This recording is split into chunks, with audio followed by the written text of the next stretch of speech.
Nous acceptons, Seigneur, toutes les bénédictions que tu as amenées pour nous aujourd'hui.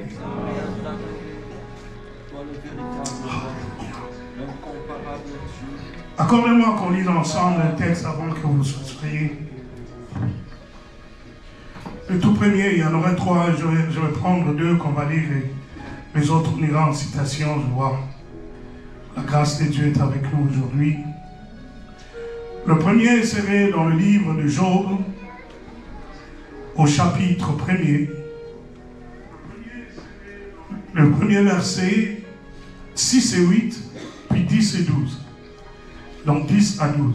On va lire par séquence pour nous permettre de bien saisir la pensée qui est là. S'il y a un bien-aimé qui est prêt déjà avec son texte, il peut lire pour nous Job, chapitre 1er.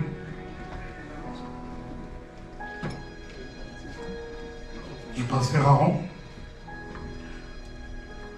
Job, chapitre 1er, à partir du premier verset. Je lis au nom de Jésus. Il y avait dans le pays d'Ut un homme qui s'appelait Job. Et cet homme était intègre et droit. Il craignait Dieu et se détournait du mal. Il lui naquit 7 fils et 3 filles.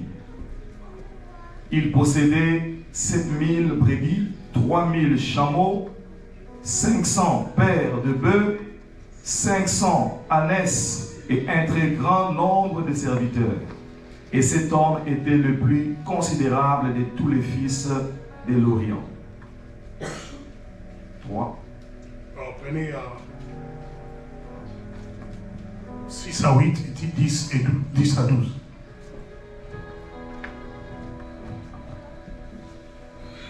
Job 1er, 6 à 8. Job 1er, 6 à 8.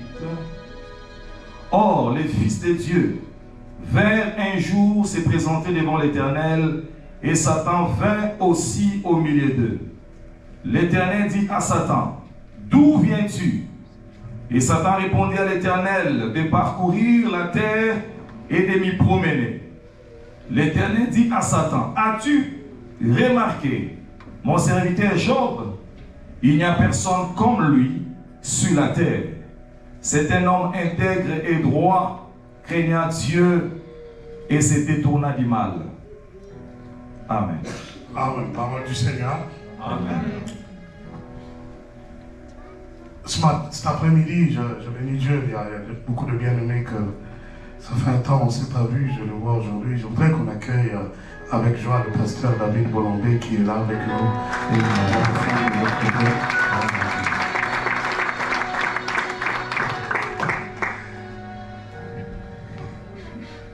Papa Billy, que Dieu te bénisse.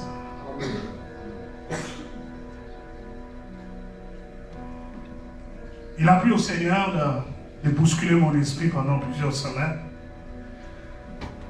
J'étais occupé vraiment à autre chose par rapport à mes responsabilités séculières. Et du coup, un événement s'est passé au pays et le Saint-Esprit a attiré mon attention. Et c'est le message que je partage en première partie aujourd'hui en live avec vous, un autre que je veux faire des séquences de vidéos. Je vais envoyer au pasteur Edo et voir comment vous pouvez les exploiter. Ce message est venu dans mon esprit pendant plusieurs nuits. J'entendais le Seigneur m'enseigner. Et hier, quand j'arrivais l'après-midi à Montréal, j'avais vraiment envie de sortir. J'ai dit, c'est l'unique week-end que j'ai ici. J'ai envie de sortir, mais j'ai senti Dieu me bloquer pour m'enseigner. Et ce matin, je me lève tôt avec le décalage, je me lève tôt. L'Esprit de Dieu dit, tu dois en parler. Non seulement pour ceux-là qui seront là physiquement, mais ce sera pour plusieurs de ceux-là que j'ai déjà pointé de mon doigt pour le temps présent et le temps à venir. Et il dit, tu parleras de ceci. Le thème, quand Dieu parle de toi. Quand Dieu parle de toi. Et le Saint-Esprit commence à m'enseigner. Prenez ce message comme un prophète qui est venu fixer les choses dans les vies de plusieurs personnes. Il m'arrive rarement de me présenter comme prophète. Assez souvent, les gens m'appellent pasteur. Mais pendant le peu de temps que j'ai passé avec Dieu dans le service, 40 ans déjà, et je tends vers 41e année, au fond de moi, je sais qu'il y a plusieurs grâces. Et certaines grâces se manifestent à des saisons bien précises. Et nous sommes dans une saison où, à la fois l'Église et le monde séculier a besoin d'être fixé sur pas mal de questions, pas mal de choses. Les gens ont vécu des situations, et j'ai béni Dieu d'avoir permis que j'en ai vécu aussi certaines situations, peut-être moins que vous, peut-être plus que vous. Dans le plus, vous voyez pire que vous. Des moments où tu as beaucoup de questions. Les questions du genre, Seigneur, pourquoi? Seigneur, est-ce que c'est toi? Est-ce que c'est toi qui m'as appelé? Est-ce que tu me connais? Quelquefois, on pose des questions du genre, pourquoi tu m'as caché cela? Seigneur, pourquoi tu ne me l'avais pas dit avant? Pourquoi tu ne m'avais pas averti?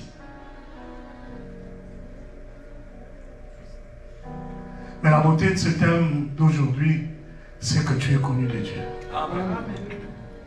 J'ai envie de fixer quelqu'un. Quoi qu'il arrive, quoi que tu sois en train de vivre, tu es connu de Dieu. Amen. Quand Dieu parle de toi, des fois ça se passe dans des sphères que tu ne maîtrises pas. Dans des cercles où tu n'es pas invité. Dans un temps que tu ne sondes pas. Premièrement, il parle de toi dans le conseil divin. Tu n'es même pas au courant. Aucun calcul que tu peux faire ne pouvait te révéler quand Dieu parle de toi dans un conseil divin. Et lorsque nous regardons ce texte de Job qu'on vient de lire, les choses se passent loin de la science de Job, loin de tout soupçon qu'il peut avoir dans son existence. Le livre de Job commence par nous décrire d'abord Job, par son profil humain, les valeurs qu'il porte.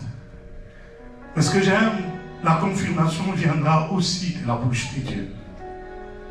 C'est comme si le premier verset était un prélude, voudra nous préparer à ce qui va venir dans la suite. On dit, il y a un homme dans une ville que j'appelle Montréal. Et cet homme-là s'appelait Job. Et on commence à décrire, c'était un homme pieux, aimant Dieu, craignant Dieu. Mais il faut que cette introduction-là se vérifie. Il faut que ça se parle. Il faut qu'on arrive à le certifier, à le confirmer. Et tout ce que Job va vivre ne serait que pour aller certifier le discours que Dieu a eu de lui dans le conseil divin. La Bible dit que le Fils de Dieu, dans la version de ses mères, on dit il s'éteint un conseil devant Dieu. Donc Dieu permet qu'il y ait un nombre de gens autour de lui avec qui il va tenir une certaine discussion. Et en tenant cette discussion, le sujet était Job. Parce que la Bible dit que quand les fils de Dieu se sont réunis autour de Dieu, ce que j'appelle aujourd'hui le conseil divin, comme on dit conseil des ministres, ce jour-là il y a eu un conseil autour de Dieu. Boya tout ça, venez, let's talk.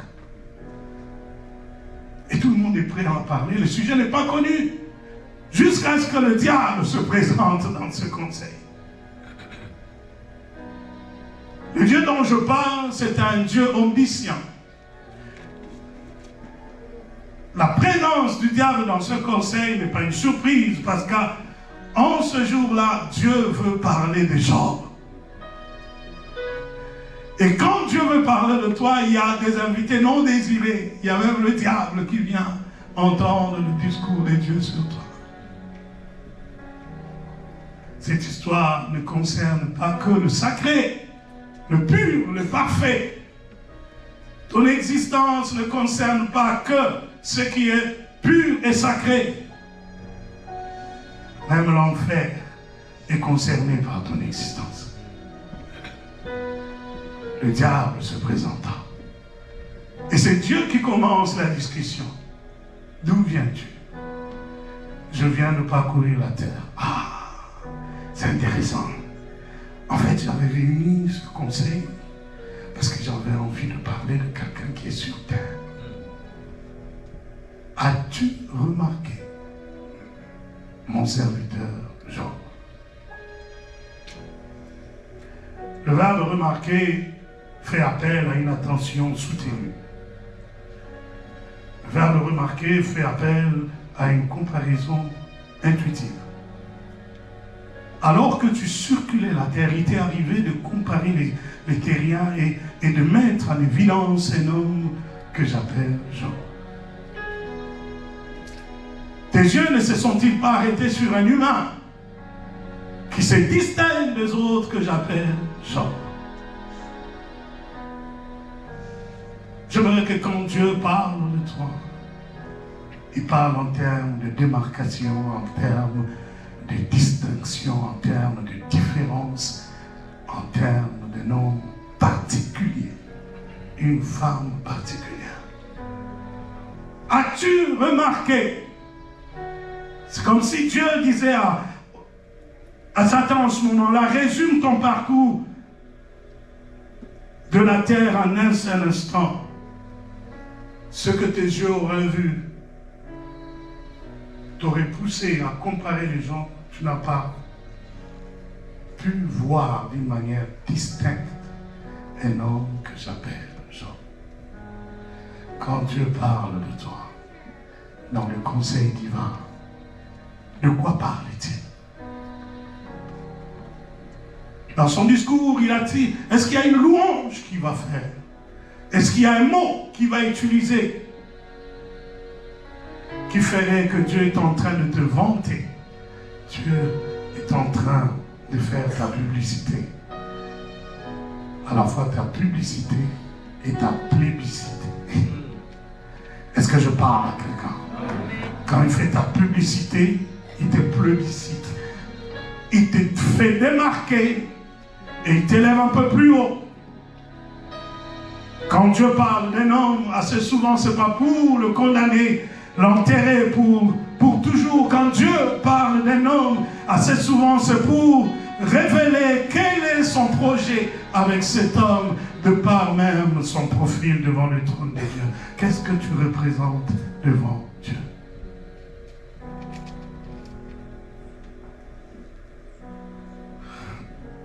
C'est comme si Dieu cherchait des problèmes à Job. Les choses se passent loin de moi, je ne suis même pas au courant. Mais je vais les subir une bonne partie de ma vie. Tout ce que je vais subir, c'est juste parce que Dieu a parlé de moi. Alors, bien aimé, je vais m'arrêter 2 minutes. De nous dire, accédons à la maturité. Beaucoup de gens prient, Seigneur, révèle au monde qui je suis. Seigneur, laisse que les gens sachent que tu m'as appelé. Laisse que ce moment soit le moment où tu vas révéler à la création le Fils de Dieu que je suis. Es-tu prêt à subir ce qui vient avec la révélation? Es-tu prêt à gérer tout ce qui vient avec la publicité? Quand Dieu t'élève, il y a quelqu'un d'autre qui est concerné par ce discours. Quelquefois, c'est un défi qui se sont lancés avec Dieu. Tu n'es même pas au courant. Tu n'es pas au courant.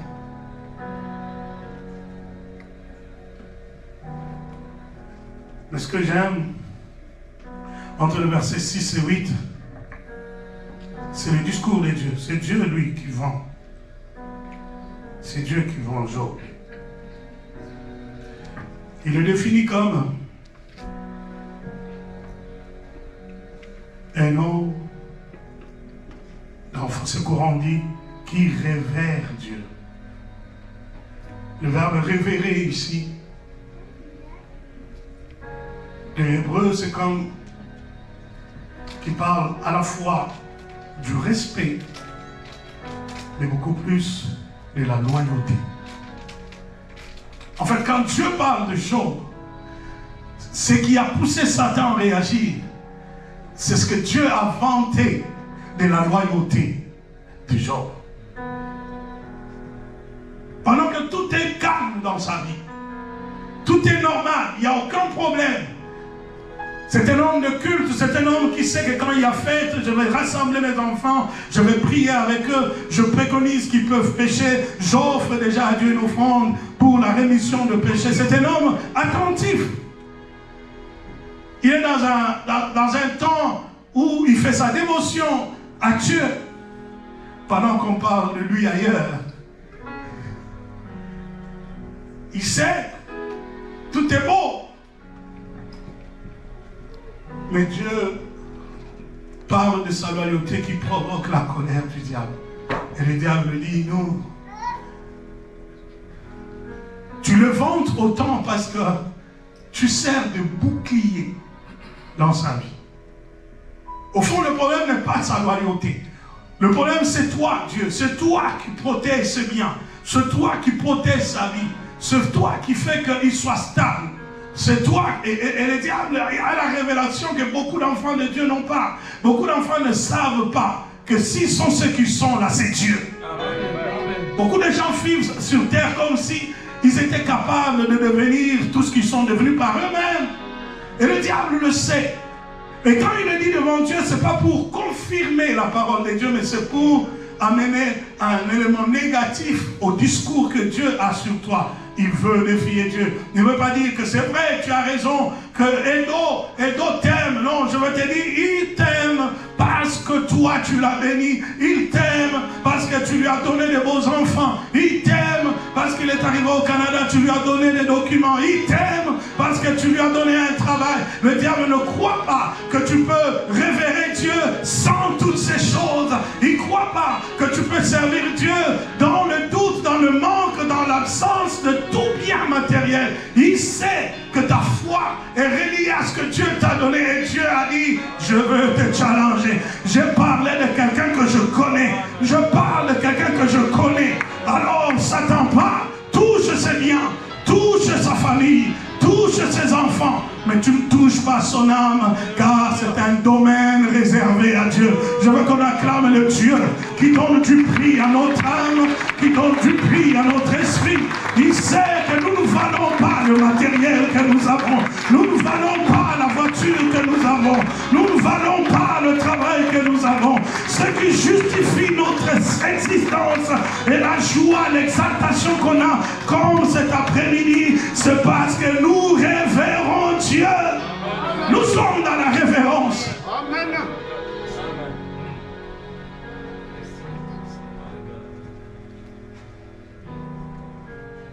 Le diable, il croyait que Dieu ne connaissait pas Job mieux que ça. Il va toucher à tous ses biens. C'est vrai que plusieurs chapitres nous révèlent un homme qui se lamente, un homme qui pleure. Mais jusque-là, je n'ai pas vu un homme qui a abandonné Dieu. Non.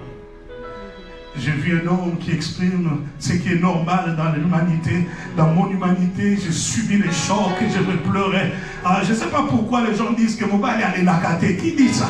Même Jésus a pleuré lorsqu'il a vu la tombe de Lazare. Il a appris que Lazare est mort. La Bible dit Jésus pleura. C'est normal dans ton humanité que les choses te bousculent et que les larmes coulent. À un moment donné, tu te questionnes. Mais j'ai envie de te dire, quand je parle de toi, il y a des valeurs qu'il connaît en toi. Ces valeurs ne seront jamais altérées par la bénédiction matérielle ou encore une quelconque élévation à l'humain. Qu'est-ce que Dieu connaît de toi? Jusqu'où Dieu te connaît? Comme un homme résilient, un homme constant. Je savais que j'aimais Dieu depuis mon jeune âge. Je savais que j'aimais Dieu plus que toute autre chose. Mais il fallait qu'il m'amène au Canada pour m'éprouver. M'éprouver. À Mekanaï. Et je crois que le 23 juin 2019, au stade de martyr à Kinshasa, je lui ai dit, Seigneur, tu as vu. Quel que soit le coup de Montréal, quel que soit les reniements de gens, les injures, quel que soit tout ce que j'ai subi, ça n'a pas pu altérer mon amour pour toi. Tu sais que je t'aime plus que toute autre chose.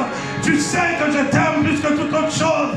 Et je me vois là en train de diriger un culte qui restera dans l'histoire de toute l'humanité. Le premier président au monde qui cède son trône à Dieu en plein 21e siècle, c'est mon président. Et qui organise ce culte-là, c'est votre humble pasteur qui est là. Qui pourrait croire, quand tu me regardes le 23 juin au stade, qui pourrait croire qu'il y a eu des moments où je manquais une voiture dans ce pays? Qui pourrait croire qu'il y a eu un moment où je manquais même $10 dans ma vie? Qui pourrait croire que j'ai passé 7 ans sans église?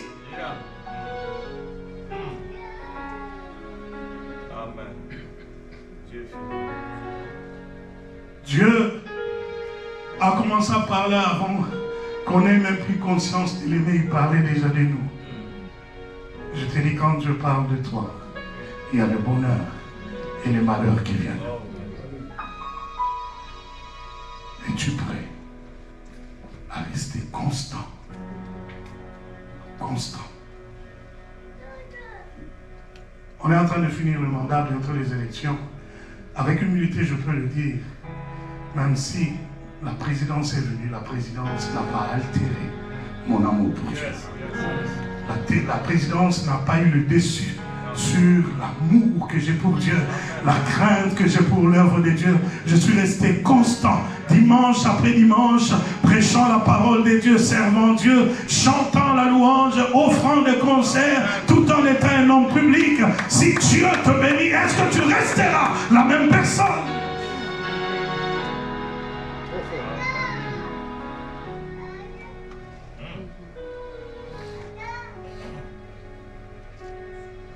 Job, à la fin, il dit, je reconnais maintenant, Seigneur, tu peux tout. Tous ces chapitres, jusqu'au chapitre 42, ne devaient que donner raison à Dieu quand il disait, as-tu remarqué un homme sur terre, Job? Il fallait nous avoir raison. Quand on a raison, qu'est-ce qu'on a là où on est en train de gager. Si Dieu avait eu raison de t'appeler, laisse que Dieu ait raison. Même si après quelques années, tu vois le flot qui t'emporte, tu vois les maladies qui te frappent, ne donne pas tort à Dieu, permets à Dieu d'avoir raison de gager avec le diable. Tu peux tout prendre, tu peux le prendre. Prends sa femme, prends les enfants, prends tout ce qu'il a, tu verras. Cet homme ne changera pas. Je le connais, il m'aime.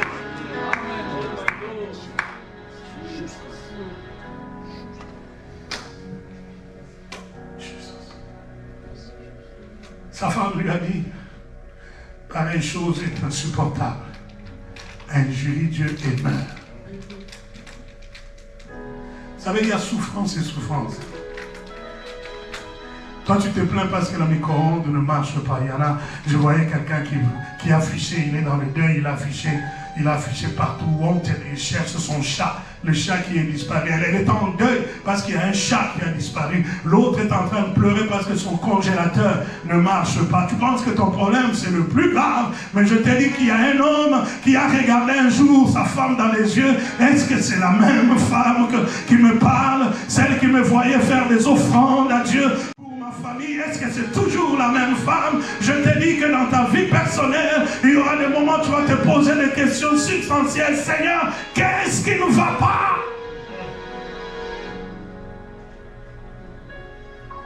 C'est toujours le même mari que j'avais reçu par prophétie qui a changé comme ça. C'est toujours la même femme. Mais toi, ne change pas. Reste constant. Reste constant. Quand Dieu parle de toi, des fois c'est dans le secret, mais quelques autres fois, il doit les dire au public. En public, devant les gens. Vous savez, tout ne restera pas que caché. Il y aura des moments où Dieu doit le dire en public. Il doit le révéler à quelqu'un. Et quand il parle de toi à quelqu'un, attends-toi à trois choses.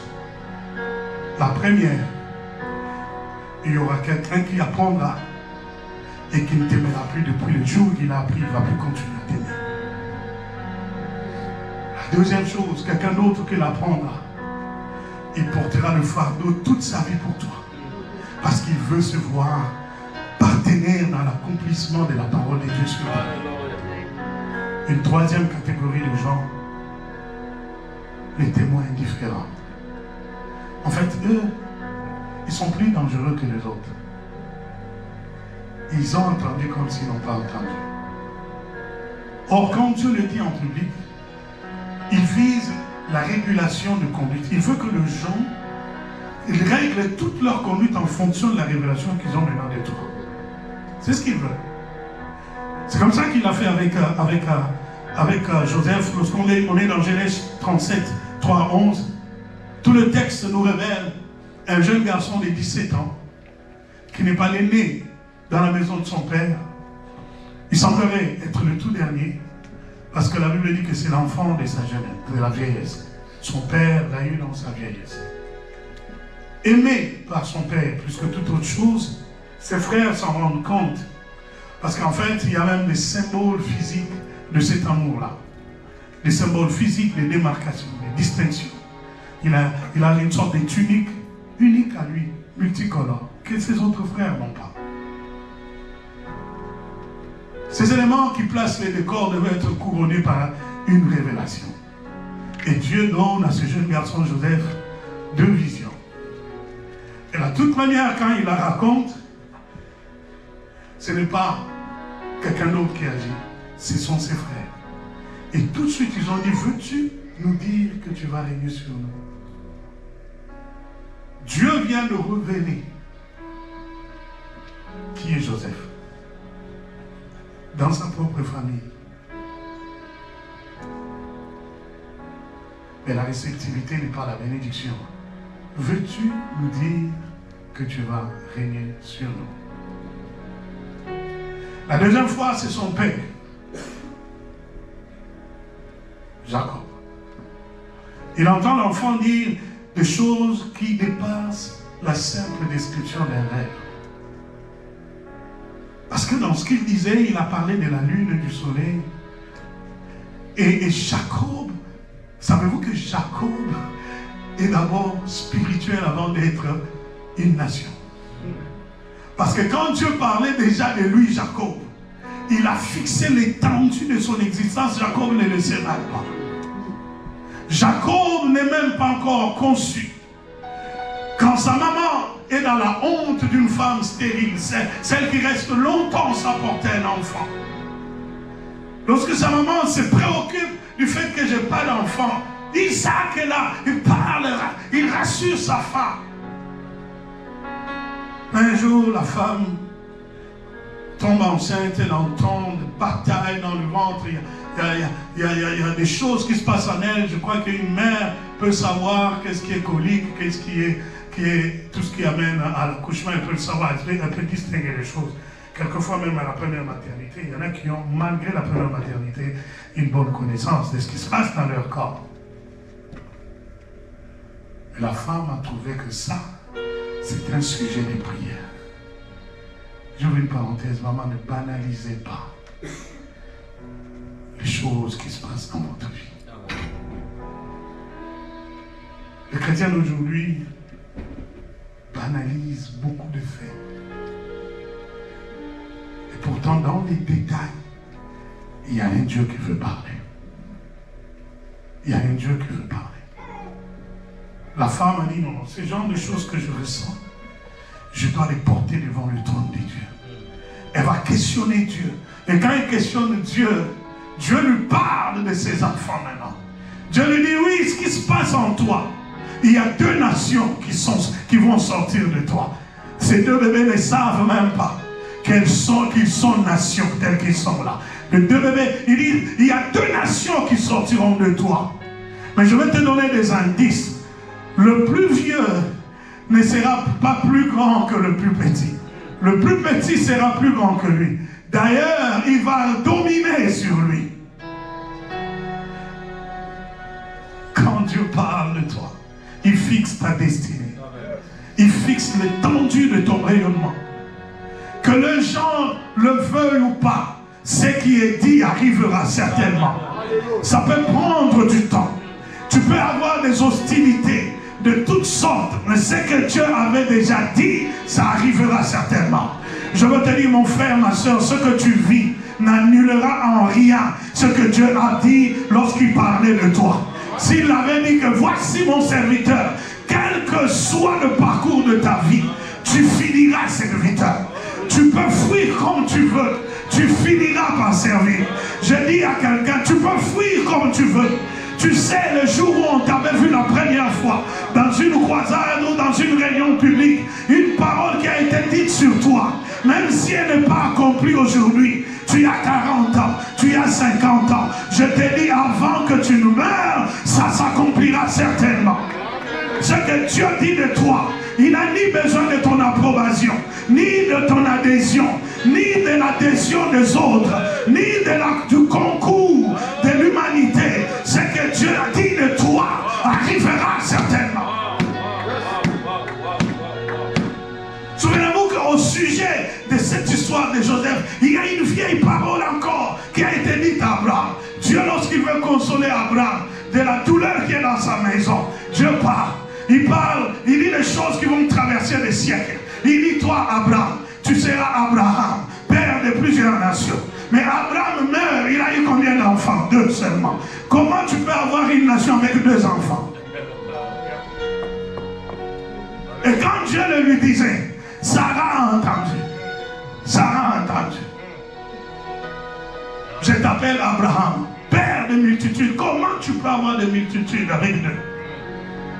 Un jour, j'ai dit que les querelles domestiques peuvent être des vecteurs par lesquels Dieu peut révéler la destinée. Pendant qu'ils sont dans une querelle domestique, Dieu attire Abraham dans la cour. Il dit, viens avec moi, je vais t'enseigner quelque chose. Peux-tu lever tes yeux, regarder? Si tu sais compter les étoiles du ciel, c'est ainsi que sera ta postérité. Mais attends, Ismaël est déjà parti de ma maison. Je l'ai chassé parce que Sarah n'est plus confortable avec ça. Il ne reste qu'un seul enfant. Comment j'aurai les enfants au grand nombre des étoiles? Quand Dieu parle de toi, l'impossible n'est pas dans son vocabulaire. Quand Dieu parle de toi, l'impossible n'est pas dans l'agenda. Dans la trajectoire, il a déjà aligné les choses qui vont accomplir ce qu'il dit de toi. Ça arrivera certainement. Ça arrivera certainement. Abraham, je vais te dire encore autre chose. Ta postérité descendra en Égypte. Il y aura l'abondance, mais au bout d'un temps, tu seras malheureux d'apprendre que ta postérité sera dans l'esclavage. Ça durera de longues années. Mais tu posséderas le pays. Oh!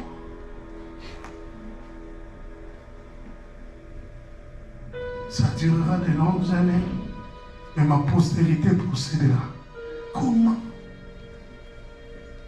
C'est là que je reviens à Joseph. Abraham est mort. La parole est restée suspendue. Plusieurs générations sont nées d'Isaac et de Jacob. Il y a eu Abraham, Dieu fait alliance. Il fait alliance avec Isaac et il va faire avec Jacob. Mais pour que ça s'accomplisse, il faut que Joseph soit haï par ses frères. Et que ses frères le vendent comme une petite marchandise en Égypte. Et qu'il arrive en Égypte. Pendant qu'il est un bon garçon, il tombe sur une femme séductrice dans la maison de Potiphar. Ça l'envoie en prison. Et de la prison, il a encore rencontré un bon monsieur qui a bénéficié de ses charismes. Et le monsieur est parti, il a oublié. Dieu va troubler le sommeil d'un pharaon et lui donne un songe qu'il n'arrive pas à expliquer. Dans un temps où tu veux tout laisser tomber, je te dis, n'abandonne pas. Ce que Dieu a dit arrivera certainement. Alors que tu te crois oublié, tout semble dire que tu n'es plus dans la course. Batanga la suyote parmi basal nanza. Batanga yo kakutu komo no soli. Soli batani komo lo yete. Oublié dans la prison. Mais la promesse est là. Le monsieur revient dans les bons sentiments et dit, j'ai rencontré un jeune homme en prison. Pharaon, il m'avait expliqué les songes qui ont fait même que j'ai été rétabli. J'admets que je l'avais oublié. Je n'ai pas parlé de lui, mais permettez que je l'amène. On amène Joseph. La Bible dit, quand il parlait à son père de ce que Dieu avait dit de lui, son père l'a réprimandé, mais le père garda le souvenir de ces choses. Peux-tu écrire même les choses qui semblent les plus folles qui sortent de la bouche de Dieu sur toi, écris-les. Ça arrivera certainement. Les contradictions peuvent venir dans ta vie, dans ton parcours. Tu dis, mais non, tu ne peux pas être béni par Dieu et manquer de son, des saints. Non, attends. Tu ne peux pas être un homme rempli du Saint-Esprit et dormir sur un lit où il y a des bêtises et toutes ces choses. Il y a des contradictions apparentes. Mais contradiction n'est pas égale à annulation. Ça n'annule pas ce que Dieu a dit. Ça peut vouloir s'opposer, mais ça ne va pas altérer ce que Dieu a déjà commencé à faire. Ça ne va pas détruire ce que Dieu a déjà dit. Ça peut s'opposer, ça va avoir de la résistance pendant un temps, mais ce qu'il a dit de toi est ainsi et amen. Ça arrivera certainement. Pourquoi? Parce qu'il te connaît mieux que tout le monde. Joseph, Jésus, il explique les songes. On lui donne la gouvernance de l'Égypte. Ses frères qui l'ont vendu viennent pendant un temps de disette, de famine. Il a le choix. Il a le choix de voir en eux le bourreau d'hier ou de voir en eux le canal par lequel ce que Dieu disait de moi s'est accompli. Et la Bible m'enseigne que Joseph, partagé entre ces deux sentiments, il se retira derrière le rideau et il pleura abondamment. Parce que je n'ai pas de choix. Je n'ai pas de choix. Humainement parlant, ils m'ont causé du tort. Mais spirituellement parlant, ils m'ont accéléré. Ils ont juste accéléré l'accession à ma destinée. Pourquoi Dieu s'attarde sur Joseph? Pourquoi Dieu s'attarde sur David? Pourquoi Dieu s'attarde sur Salomon? Les trois ont un facteur commun, le cœur. Dieu a aimé leur cœur. Ce n'est pas un cœur de vengeance. Pendant que je préparais ce message, un homme de Dieu rentre dans mon bureau à Kinshasa. Il dit, je viens te parler de quelque chose de précis. Ce n'est pas ce pourquoi je t'ai cherché. Mais quand j'entre ici, j'entends la voix qui me dit, quelles sont tes relations avec tous ceux-là qui t'ont créé des difficultés à Montréal? Quelle nature de relation tu as avec eux? J'ai dit, pourquoi ça maintenant? Pourquoi cette question-là maintenant? Il dit, parce que Dieu m'a révélé qu'il a aimé ton cœur. Il t'a amené là où il t'a amené, mais ce n'est pas le sommet. Il y a encore un autre niveau qui t'attend. Mais il te faut connaître le cœur de Joseph. Je lui dis, ne t'en fais pas. Alors que je quittais Montréal pour commencer mes fonctions, Dieu m'a visité. Il m'a enseigné sur Joseph. Il dit, tu n'as pas de choix que de pardonner. Tu n'as pas de choix que de passer à autre chose. Parce qu'en fait, le cœur de toi dont je parle quand tu n'es pas là, c'est que tu as un cœur d'un leader, un cœur d'un chef. Un chef ne se mêle pas avec tout le monde. Un chef au-dessus de sentiments, de vengeance, de réprimande. C'est un homme qui est prêt à supporter le pire des hommes. Tu demandes l'élévation à Dieu. Donne un discours à Dieu qui parle de toi quand toi tu n'es pas là. Qui dise, je connais Edo, je sais qu'il va pardonner, je sais qu'il a un cœur de supporter. Les hommes le plus méchant, je le connais, voilà pourquoi je peux lui donner la suprématie, l'autorité. Dieu envoie Samuel dans la maison d'Isaïe. Il dit, pourquoi tu continues à prier pour Saül? Je l'ai déjà rejeté. Et va dans la maison d'Isaïe. J'y ai trouvé celui qui sera le roi pour moi. Que les yeux de Dieu traversent les familles, que les yeux de Dieu localisent un homme qui sera la réponse aux besoins de plusieurs après, et que le Seigneur commence à le former aujourd'hui. Qui sait si c'est toi le futur ministre? Qui sait si c'est toi le futur président? Quel est l'état de ton cœur aujourd'hui?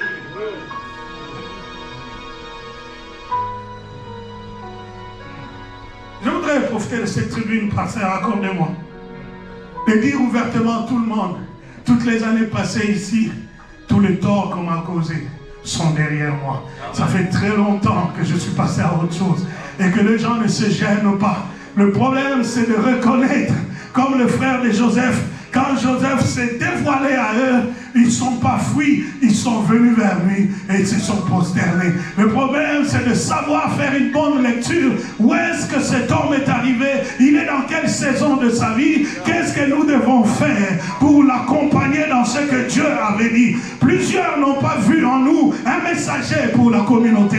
Plusieurs n'ont pas vu en nous une bénédiction pour la communauté. Même quand on commençait le premier groupe musicien à Montréal, africain, c'est nous qui l'avons commencé. Et dès que j'ai commencé, les pasteurs se sont levés. La haine a commencé parce que les gens sont charnels. Ils ne voient pas les choses comme Dieu. Dieu voit au-delà des insuffisances de l'homme. Il voit ce qu'il peut faire avec lui. Comment il peut être utile pour plusieurs.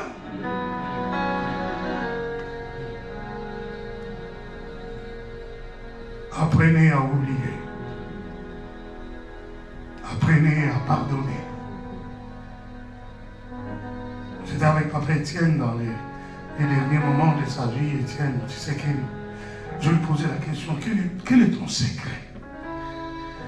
Il dit, mon secret commence par le jour où j'ai su qui j'étais. Wow. Est-ce que tu sais qui tu es?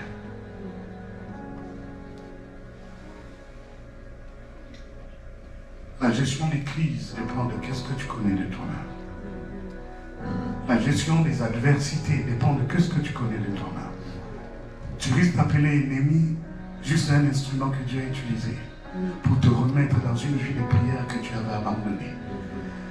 Et le Seigneur peut passer par quelqu'un qui fait preuve de méchanceté dans ta vie juste pour te ramener à prier à une autre dimension. Jésus a su qui il était. Quand il arrive à la croix, la première parole qui sort de sa bouche, Père, pardonne-leur, car ils ne savent pas ce qu'ils font. Apprenez à dédouaner les ennemis de leurs responsabilités. Et vous verrez que Dieu peut vous mettre à la hauteur. Il vous met au-dessus de choses que les autres ne peuvent pas supporter. Et vous vivrez en paix. Quelqu'un, tout à l'heure, le pasteur Edo m'a dit, m'a vu entrer, dire, pas ça, nous en forme, mais enfin, j'ai appris à ne pas prendre les choses sur moi, à les laisser entre les mains de Dieu. Je veux vivre en paix. Parce que quand je suis en paix, je peux rayonner encore plus fort. Je peux prier encore plus fort. Que je peux prêcher encore plus que ça. Mon frère, ne prends pas le temps de culpabiliser les gens. Prends le temps de t'harmoniser avec le discours divin sur ta vie. Qu'est-ce que Dieu Dieu a dit de moi? Je suis dans quelle phase de ce qu'il avait dit? Et quelles sont les exigences de cette phase? Dans cette phase, Dieu attend de moi quoi?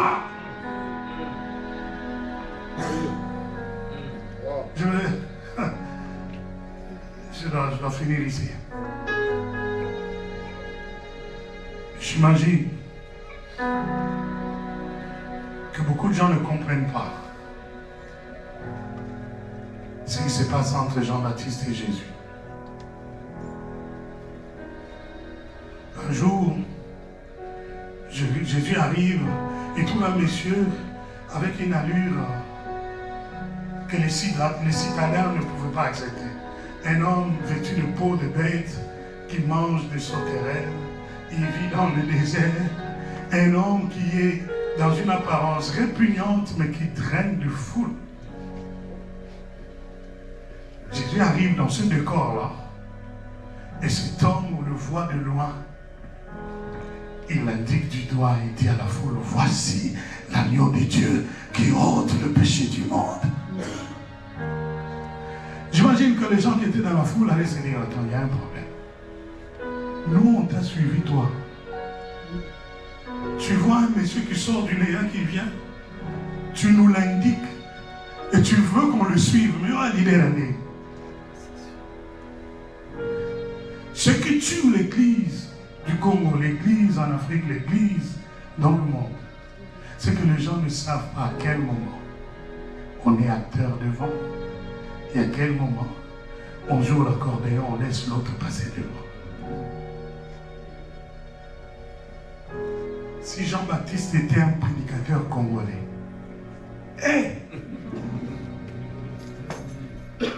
j'ai déjà pris l'envol comme ça. La présenter. Maintenant, on fout la route. Je vais te publiciter. Mais écoutez-moi très bien. Pendant que Jean-Baptiste est au sommet de sa gloire, il est l'homme du terrain. Tu veux savoir qui prêche dans ce pays, tu écouteras Jean-Baptiste. Et même quand il est tué, race de vipères, les gens restent là. Il les traite de race de vipères, personne ne parle, ils sont là. Donc Jean était populaire. Il voit Jésus, il dit, voici celui dont je vous avais parlé. Je vous avais dit qu'il était plus grand que moi. Il existait même avant que je ne sois. Et je ne suis pas capable de faire ce que lui fait. Moi, je vous baptise d'eau, mais lui vous baptisera de feu et du Saint-Esprit. Je ne suis pas dans ses sandales. Je ne peux même pas délier ses souliers. Peux-tu être cet homme qui voit dans l'autre ce que Dieu veut que tu vois? Peux-tu être cet homme qui voit la grandeur de l'autre pendant que tu crois être grand? Peux-tu être cet homme qui voit dans l'autre la louange à faire pendant que toi tu reçois les louanges?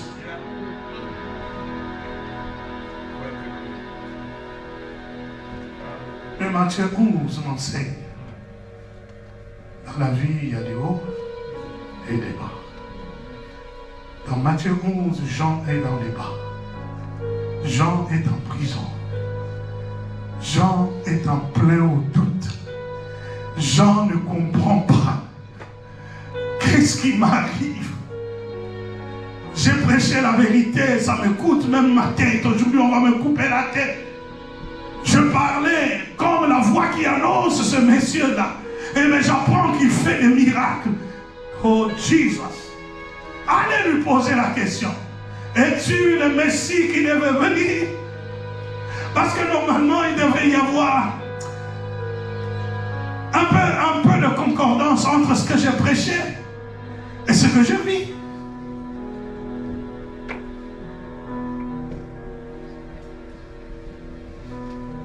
Quand Jean est en son plus bas, c'est là que Jésus va le louer. Jésus ne l'a pas loué quand il était dans son plus haut. Quand il est dans son plus bas. Quand il est plein de doutes. Quand il ne croit plus à rien.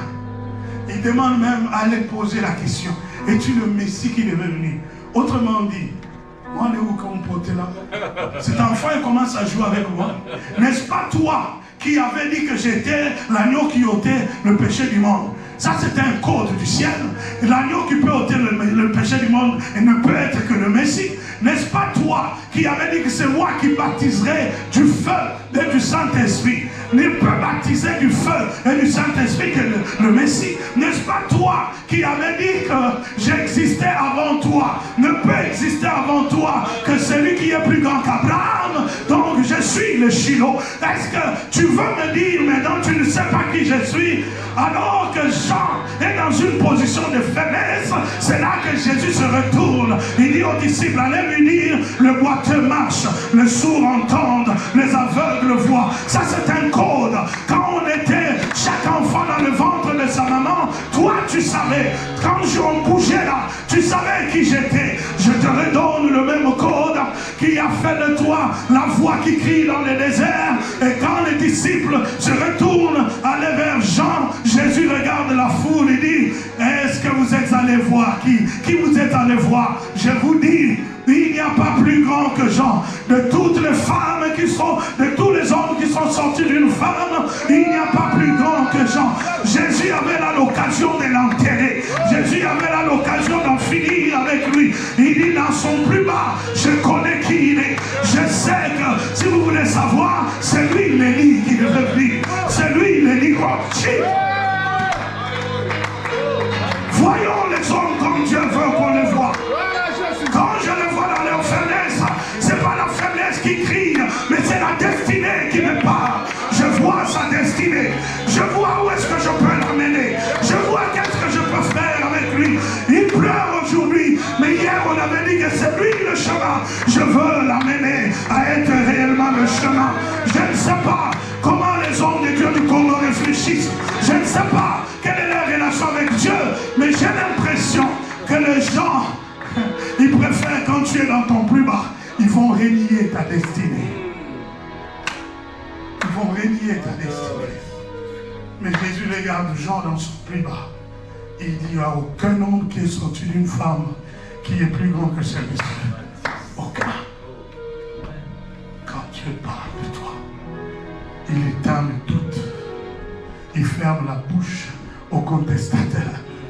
Et même quand l'ennemi vient te tromper dans la pensée, lui il va dire un mot qui va changer toute ta pensée. Je l'aime quand Dieu parle de toi. Est-ce que tu peux pousser Dieu à parler de toi? Tu peux pousser Dieu à parler de toi. Je ne sais pas, je sens dans mon esprit. Beaucoup de gens ont appris qu'il y a des troubles des églises de réveil au Congo. On parle de Ludo Kamba qui est demi à ceci. J'ai envie de leur dire, vous n'êtes pas dans la volonté de Dieu. Il faut écouter Dieu. Est-ce que ce que Dieu avait dit, c'est ce que vous faites?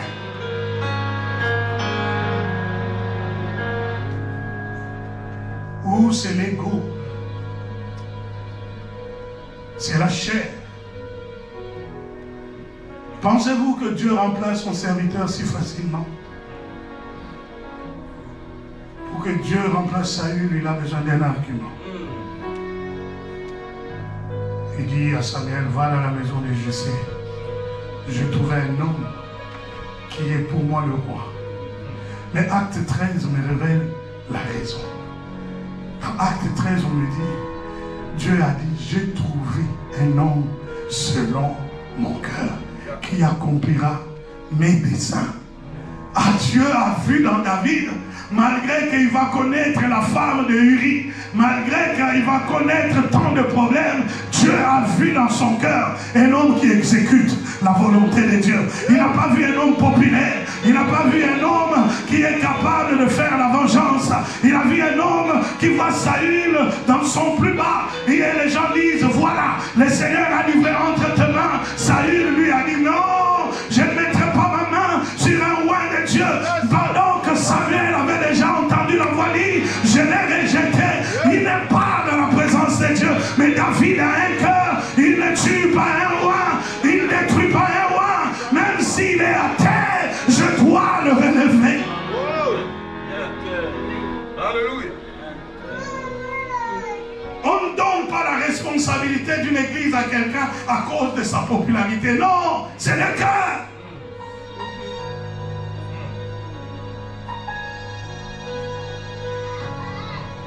Le cœur de Jésus.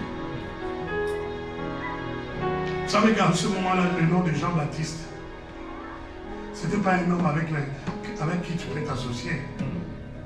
Hérode va couper ta tête. Jésus a l'étolié pendant qu'il est indésirable. J'entendais un homme de Dieu un jour, Pasteur Jacques, je m'excuse, tu m'avais lancé une invitation, venir intervenir dans ton église, mais je suis arrivé à Montréal, on parlait très mal de toi, ton nom ne sonnait pas bien. Alors je voulais préserver un peu ma crédibilité. Tu comprendras, ça n'a rien de personnel. Il n'y a pas quelques jours, on était ensemble. Pasteur, est-ce que tu peux prier pour moi? Moi j'ai dit, mais tu ne m'as pas encore dit quand est-ce que j'ai retrouvé la crédibilité. J'attends que tu me dises quand est-ce que j'ai retrouvé la crédibilité. Parce que maintenant je suis frère du président. Parce que maintenant je suis un conseiller du président. Que je suis devenu crédible. Tu ne vois pas les choses comme Dieu. Le nom de Jean-Baptiste, ce n'était pas un nom avec lequel tu peux t'associer du temps d'Hérode. Mais Jésus a dit celui-là. Aucun homme qui est né d'une femme est plus grand que ce monsieur. A fouillé à Rosalanate. Parce qu'il le connaît. Papa Edo, connaît la navette sous qui s'est embêté. C'est pas parce qu'aujourd'hui tu pleures que Dieu a annulé tout ce qu'il avait vu pour toi. Il est prêt à parler de toi.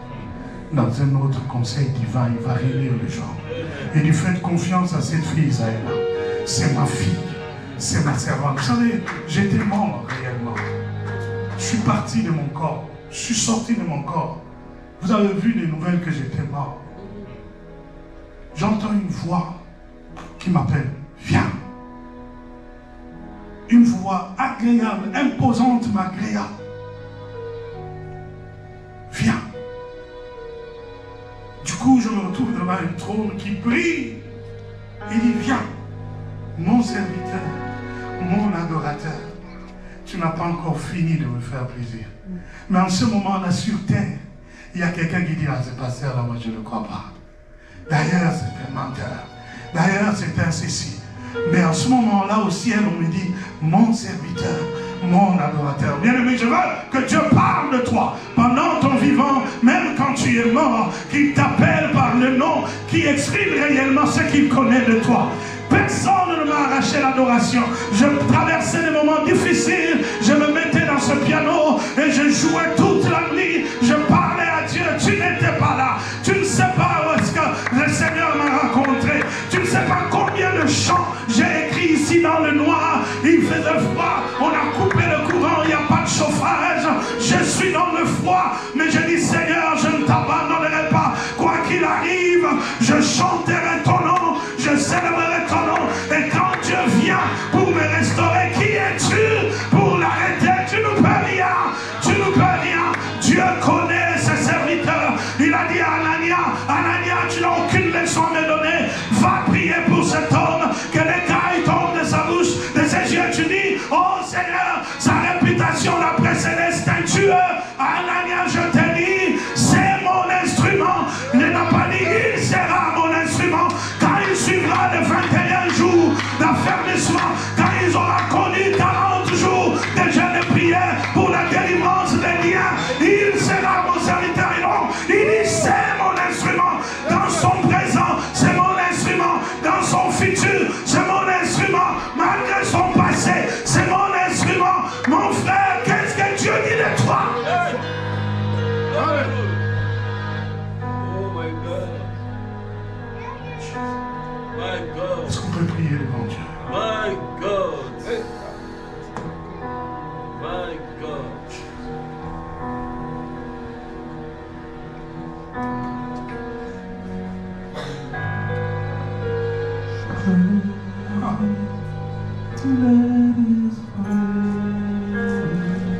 Prie à Dieu, parle à Dieu.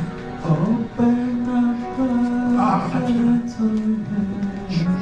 Tel que tu le ressens dans ton cœur, parle à Dieu. Parle à Dieu.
les appelés à aller plus loin que ça. Tu les appelés à rayonner plus haut que ça. Tu les appelés à connaître plus que ça.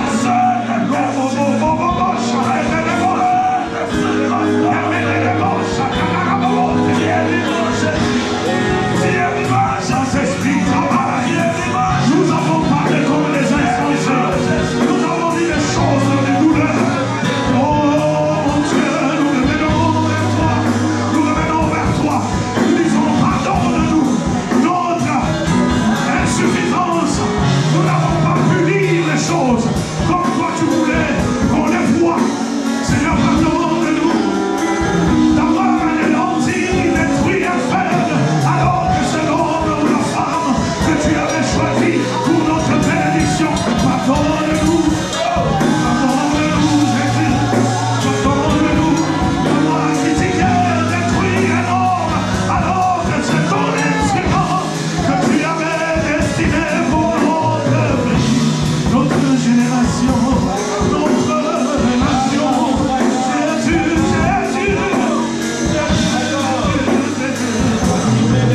Nous avons parlé sans révélation.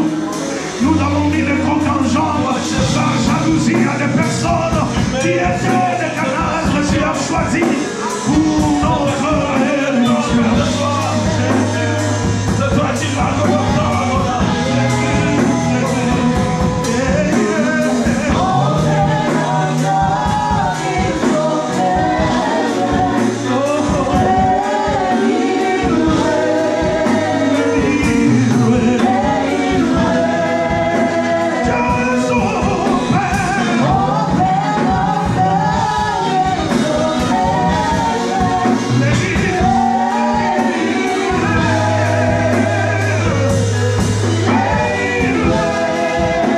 Je déclare dans le nom de Jésus tout ce que l'enfer a déjà programmé pour défier ce que Dieu dit de toi ne prendra pas les dessus sur ta relation avec Dieu, sur ta dévotion pour les choses de Dieu, pour ton engagement dans les choses spirituelles. Je déclare même les maladies qui viennent de l'enfer, même si tu es bousculé par plusieurs calamités, tu resteras debout.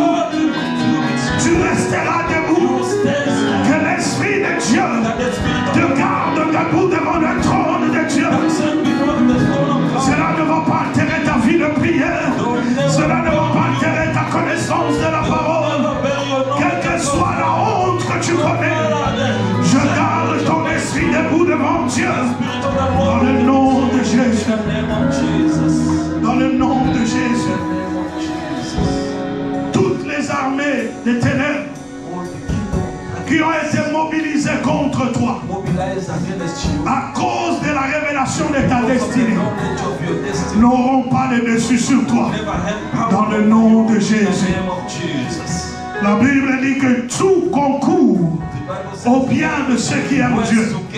Je change ces situations de malheur à des opportunités de louange dans ta vie. Ça doit concourir à ton bien. La haine des hommes doit te rapprocher de ton trône, de ton élévation, de ta destinée. Quel que soit le supplice que tu subiras, cela va te rapprocher de l'accomplissement des promesses de Dieu sur ta vie. Dans le nom de Jésus. La sorcellerie ne prendra pas de dessus sur l'insigne éternel. L'envoûtement ne prendra pas de dessus sur l'insigne éternel. Même si les armées de la terre se liguent contre toi, tu seras toujours plus que vainqueur par celui qui t'a aimé, Jésus. Dans le nom de Jésus, nous acclamons Dieu, nous disons Amen.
prier pour Papa Elvis. Comme un arabe, chacun des remotes.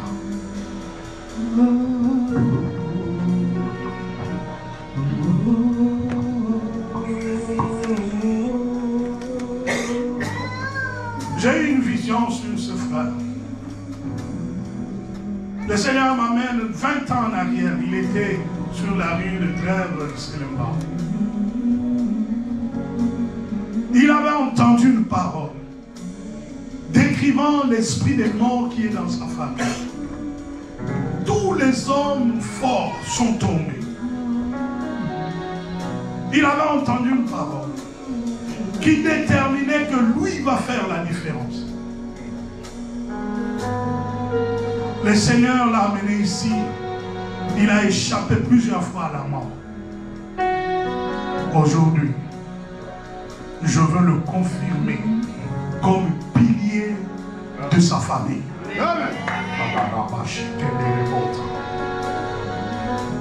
Seigneur, souviens-toi de cette nuit de prière, là où tu lui avais parlé sur sa destinée.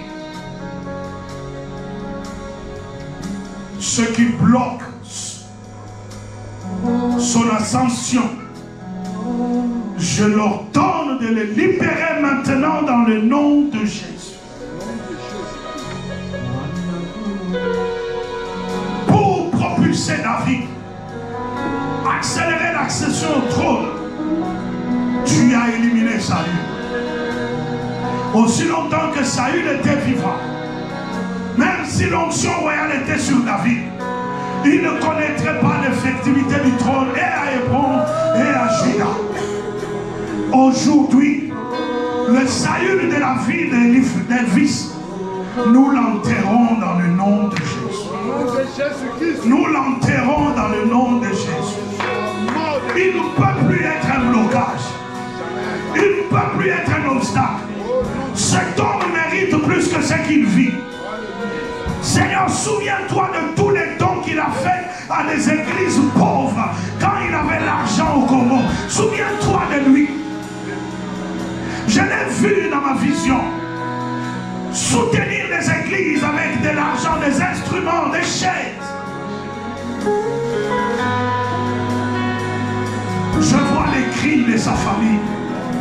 Tout le monde espère maintenant voir de lui un secours. Éternel, bénis-le.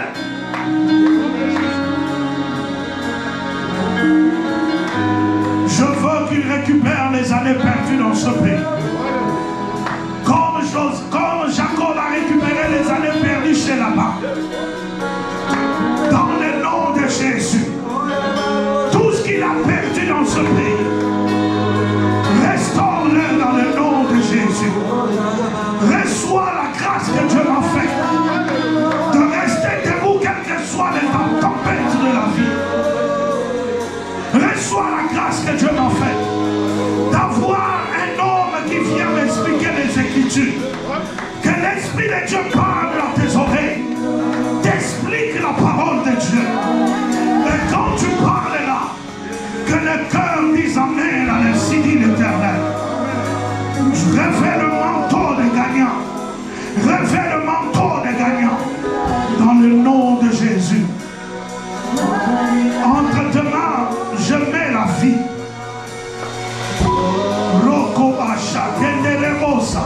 Tout ce que tu feras maintenant doit se multiplier.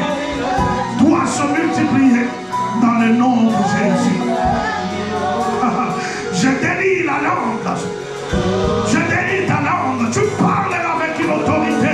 Les puissances tomberont devant toi dans le nom de Jésus.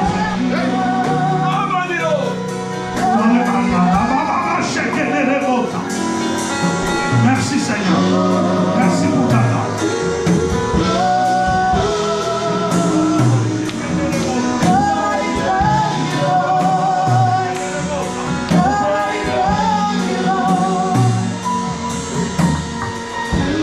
Je veux faire quelque chose de particulier et je vais laisser le micro. Normalement, je ne pouvais pas être ici cette période. Mais quand le pasteur Edo m'a parlé de la possibilité que le pasteur Aaron aille dans une autre province, dans une autre ville, l'Esprit de Dieu m'a parlé. Et j'ai demandé à ce qu'on prévoie que j'arrive aujourd'hui pour prier pour lui. Il est un homme qui doit bâtir des églises. Mais il a eu un sentiment de passage à vide ici à Montréal. Jusqu'au jour où Dieu a permis qu'on se rencontre, il a rejoint cette œuvre. Je ne veux pas qu'il parte de cette ville main vide. Je vais lui donner la capacité de résister à des puissances, à des démons territoriaux, des puissances qui sont dans cette ville où il va aller. Que le pasteur Aaron avance, on va demander à tous les hommes de Dieu qui sont là de l'entourer, nous allons prier pour lui.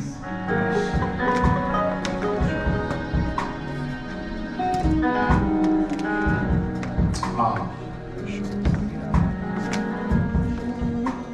Il y a une grâce de miracle qui va se multiplier dans sa vie. Lui pense qu'il va là-bas pour les études, mais le Seigneur l'envoie en mission. Le Seigneur l'envoie en mission. Il va tomber dans un point où il y a beaucoup de vaudou, beaucoup de puissance, d'occultisme. Nous voulons prier que le Seigneur le remplisse de la capacité d'affronter les puissances et de renverser les forteresses. Il y aura un grand réveil autour de lui. Il y aura des gens qui viendront jeter les pactes de ténèbres qu'ils avaient faits. Nous voulons prier que le Seigneur sécurise sa maison, sa famille. Le Seigneur connaît son cœur, il est très attaché à sa famille. Alors que Dieu protège la famille, quels que soient les défis qui vont venir, que l'ennemi n'atteigne pas sa famille. Parce que le problème, c'est que le diable voudra l'atteindre sa famille pour le décourager. Prions, prions le Seigneur.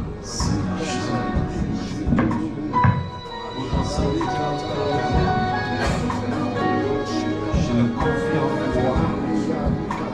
Je prie que ta grâce l'accompagne. Je prie que le Saint-Esprit le guide. Je prie que ta présence l'accompagne. Je prie, Père de gloire, que tu l'accompagnes dans la charge que tu as posée sur eux.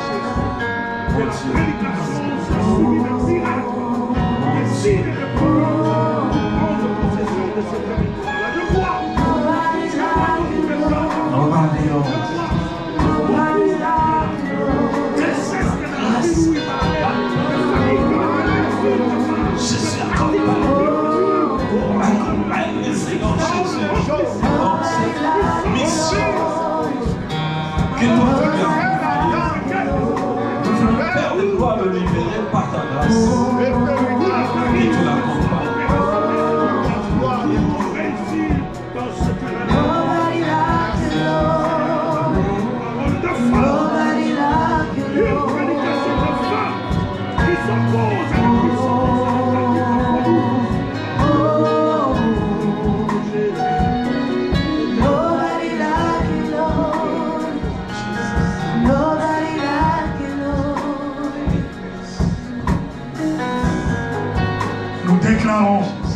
Que la voie te soit ouverte. Que les bénédictions de l'Éternel te suivent dans tout le temps que tu passeras là-bas. Oh, alléluia. Comme les puissances des ténèbres criaient quand Jésus passait. Il disait, fils de David, l'heure n'est pas encore arrivée entre toi et nous. Que les démons reconnaissent ta vraie identité. Qu'ils sachent quelle est l'empreinte de Dieu qui a sur ta vie. Et que tu terrasses la puissance des ténèbres dans la ville où tu vas. Dans le nom de Jésus. Avec toi, que Dieu place le fondement de l'Église. Que la doctrine qui rallie le cœur à Jésus soit prêchée. Et que les âmes soient converties. Préparées au retour du Seigneur. Pour la gloire de Dieu, nous avons laissé prier. Amen. Je vous bénis au nom du Seigneur Jésus. Dieu vous fasse beaucoup de bien. Est-ce qu'on peut acclamer très fort pour la gloire de Jésus? Est-ce que quelqu'un peut dire amen très fort dans la salle? Est-ce que quelqu'un peut dire amen très fort? I say somebody can say amen. On est vraiment richement bénis. Je ne sais pas quoi dire encore.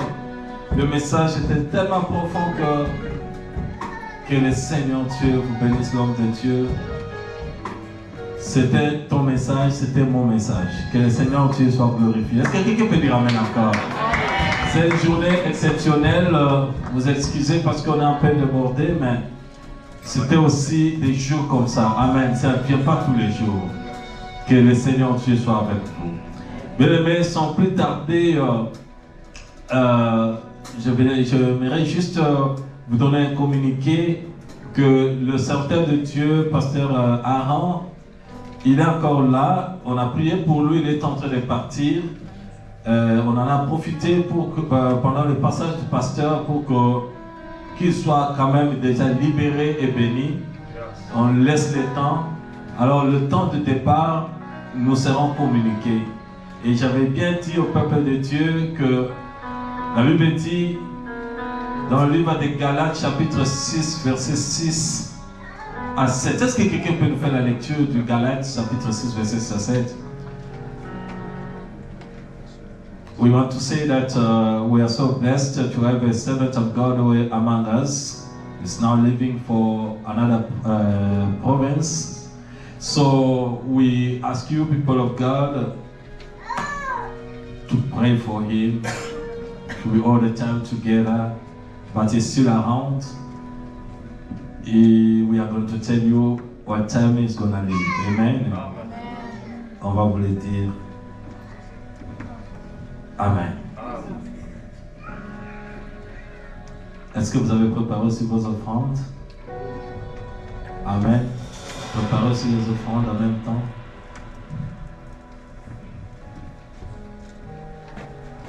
Merci. On prépare aussi nos offrandes en même temps. Amen. Les communiqués les suivants. On se prépare, on bénit les Seigneurs. Est-ce que quelqu'un a trouvé le verset? Oui. Est-ce qu'on peut nous faire la lecture? Galates 6. Oui. Que celui à qui l'on enseigne la parole fasse part de tous ses biens à celui qui l'enseigne. Ne vous y trompez pas, on ne se moque pas de Dieu. Ce qu'un homme aura sémé, il le moissonnera. Amen. Amen. Donc, nous nous préparons pour préparer quelque chose aussi pour lui, bénir sa famille, mais on va vous le dire quand est-ce qu'on va le faire. Dès que la date du départ nous sera communiquée. Que le Seigneur Dieu vous bénisse. Nous sommes toujours en prière.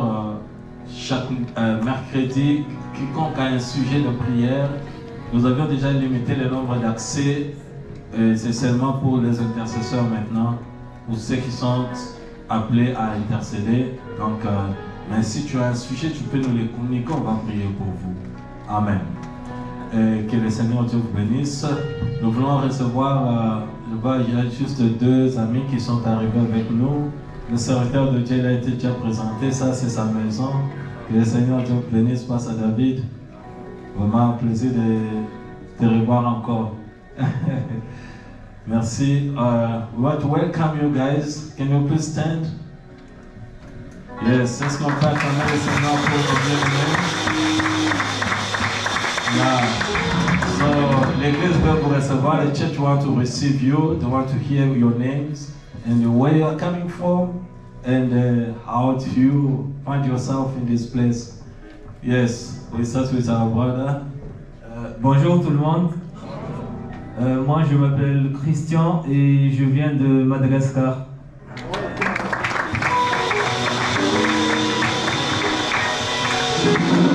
Now you can introduce yourself. Praise the Lord. Hallelujah. My name is Mese Pascal. Son nom c'est Pascal. I'm from Nigeria. Et il vient du Nigeria. Que le Seigneur Dieu vous bénisse. Thank you so much. So you can take your seat. There is a brother who's going to see you after the service. He's going to talk to you. Amen. Thank you so much. So where you are seated is your place. Every Sunday, where you are is your place. If you're not there, we'll follow you.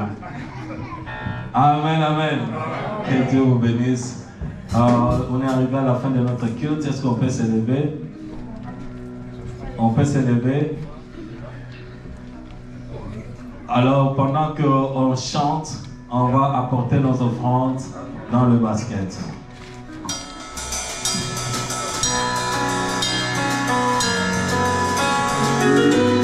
Je suis convaincu.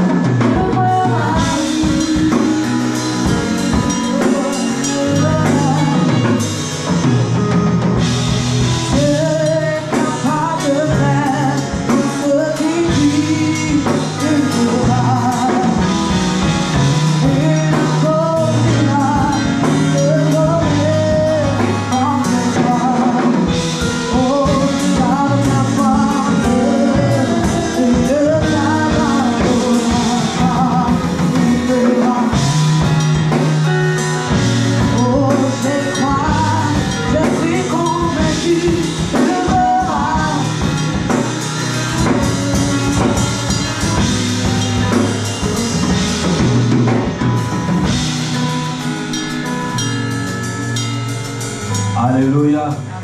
Il y a quelque chose qu'on voulait ajouter. Vous savez que notre pasteur Jacques, il est député, il a déjà, bon en fait moi je l'ai dit déjà, j'avance les choses. Il est député national. Donc il a postulé pour devenir un député national pour cette année-ci.